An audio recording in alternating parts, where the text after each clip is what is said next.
Bonjour. Les investisseurs en bourse sont de plus en plus averses au risque. C'est la conclusion des analystes de BMCE Capital dans une note récente sur la prime de risque du marché action. Que signifie cette prime de risque? Quels sont les impacts sur le marché boursier, vos placements, votre portefeuille? Nous sommes en duplex aujourd'hui avec Dounia Filali, analyste financier senior chez BMCE Capital Research pour en parler. Bonjour Dounia. Bonjour. Alors dites-moi, vous êtes arrivé à la conclusion que la prime de risque sur le marché action est en train d'augmenter. Est-ce que vous pouvez nous expliquer que signifie cette hausse de la prime de risque sur le marché action? Alors, comme vous le savez, le risque, c'est une composante principale que tout investisseur cherche à bien mesurer avant de s'engager dans des investissements. Donc, c'est un exercice qui devient d'autant plus compliqué en situation de manque de visibilité, comme avec cette pandémie, par exemple, justement, on est dans un contexte qui est empreint d'incertitude, et ce jusqu'à l'éradication totale du Covid-19. Donc, sur le marché boursier, comment ça se traduit?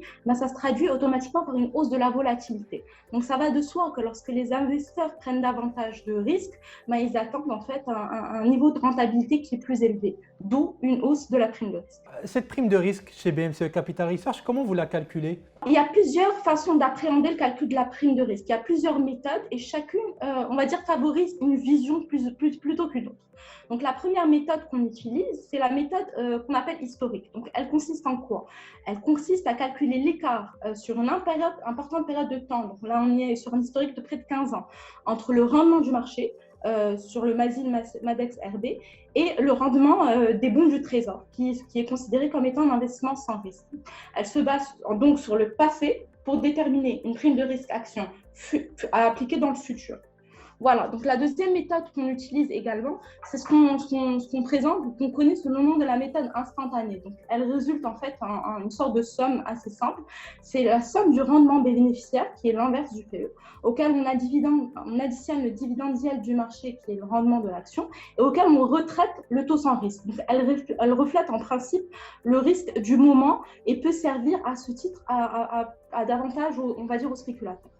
Enfin, la troisième méthode, donc c'est la méthode qui est dite par sondage, donc qui consiste à interroger une différentes catégories d'investisseurs du marché marocain afin de recenser leurs prévisions quant à la croissance du PIB, quant à la croissance bénéficiaire, mais également quant à la rentabilité annuelle exigée sur un horizon de 10 ans.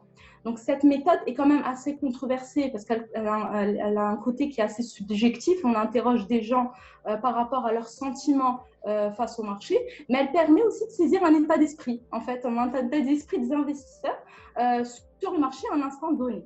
Donc, toutes ces méthodes que je viens de présenter sont juste données à titre indicatif. Nous, chez BKR, on retient la méthode qui est dite prospective. Donc, c'est quoi cette méthode? C'est une méthode d'abord qui est considérée par les professionnels de la finance comme étant la plus aboutie. Pourquoi? Parce qu'elle prend en considération les cash flows futurs et prévisionnels. Donc, en fait, théoriquement, c'est quoi un cours boursier? Un cours boursier, c'est un reflet de l'espérance de rendement qu'attend un investisseur et non on va dire, une rentabilité passée qui est déjà consommée. Donc, le fait, de prendre en considération des cash flows futurs la rend plus aboutie et la rend plus parlante, on va dire. Très bien. Donc, c'est vraiment cette prime de risque qu'on retient. Maintenant qu'on sait que la prime de risque augmente, qu'est-ce que ça signifie très concrètement pour le marché boursier, pour les placements des gens qui nous écoutent actuellement? Est-ce que ça signifie que le marché devrait corriger? Est-ce que ça signifie que le potentiel de hausse du marché devient limité? Est-ce qu'il y a des risques qui apparaissent? Comment se répercute ça sur l'évolution des cours ou sur la perception des investisseurs?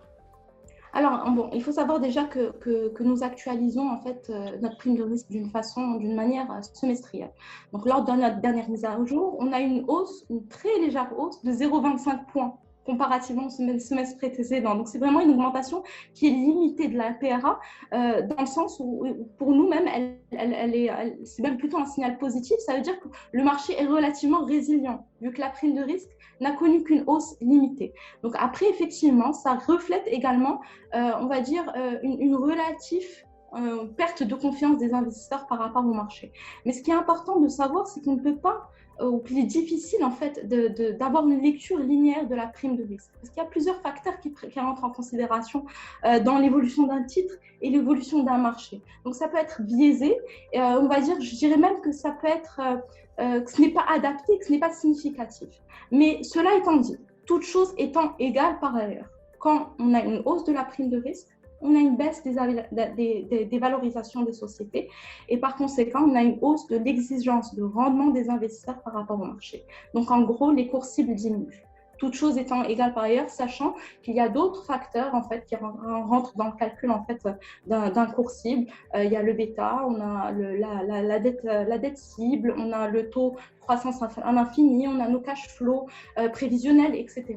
Donc vraiment, c'est vraiment si on limite notre champ à la prime de risque uniquement, le résultat c'est qu'il y a une baisse des cours cibles. Très bien, très clair.